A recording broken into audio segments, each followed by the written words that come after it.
Hi everyone and welcome to another Bad Comic Review. Today we're looking at Dejah Thoris Volume 2 Issue 2. This is from Amy Chu and Pasquale Quilano. I'm sure I butchered that name. Colored by Valentia Pinto, lettered by Thomas Napolitano, main cover by Mike McCone. I think I have the main cover. No, I have cover C, which I don't know who did. Oh, Sergio Davila and Ivan Nunez. I really like this cover, actually. It's pretty cool. It's got a very unique look to it. It also looks like a cover from Chaos Comics circa 1998, but I like it. Now, the interior art is distinctly different from the cover. Don't get fooled by that. But it has been growing on me a little bit, I gotta admit. It's okay. So, probably not prime time, but not bad. Since this is an Amy Chu book, I'm pretty sure she's like the only writer at Dynamite, because I picked up 3 books. I think they're all written by her. We pick up where we left off with the Great White Ape attacking Dejah and her band of merry misfits. The 2 male academics get killed right away, of course, because they're men and they're dumb. But the old wizened guy, he manages to take out the ape, and the purple-haired lady survives. She's not quite as SJW as I was afraid of. And we get a little flashback to issue 0 where she freed the greenskin and he escaped, and we get that stupid picture of her really big foot waving at the ship as it flies away. Then we get them trekking through the desert. They're heading to try and find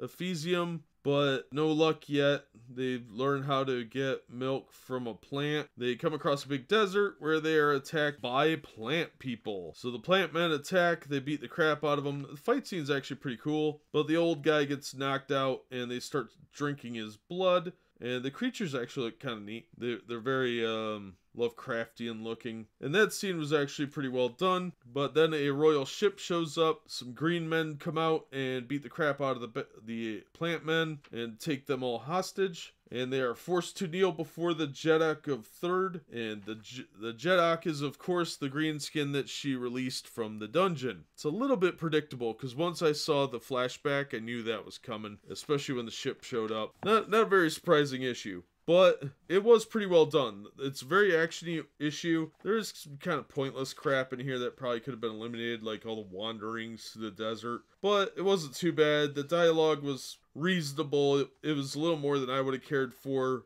a book, but I want to get straight to the action and do stuff and have things happen. And this was not a story issue where they needed lots of dialogue to explain stuff. This was just a midway point on an adventure. Overall, I would say this issue is pretty good. It's not bad. The action scenes were really well done, I thought. The art is starting to grow on me a little bit. Not really my thing, but I still hate the purple-haired lady who is just like, I don't know, it just screams annoying SJW, even though they actually gave her boobs. So that kind of is contradictory to me at this point. But the monsters looked really cool, especially the plant men. That was a really cool sequence. I'll definitely consider this if you're looking for something with some action and some story. It was pretty good. Amy Chu did a pretty decent job. The art's okay. I really like this cover. I don't feel too ripped off. This is worth $4. I was okay with it. Nothing spectacular, but far from the worst thing I read this month. And there was an ad for the new Sherlock Holmes book by Leah Moore, and I'm real intrigued by that because I've heard good things about Leah Moore's work. It was called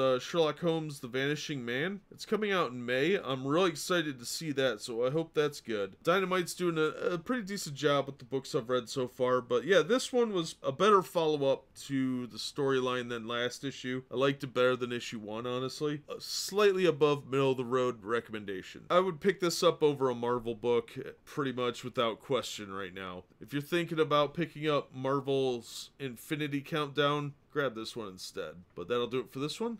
As always, thank you so much for listening and supporting the channel, and we hope to see you on the next episode.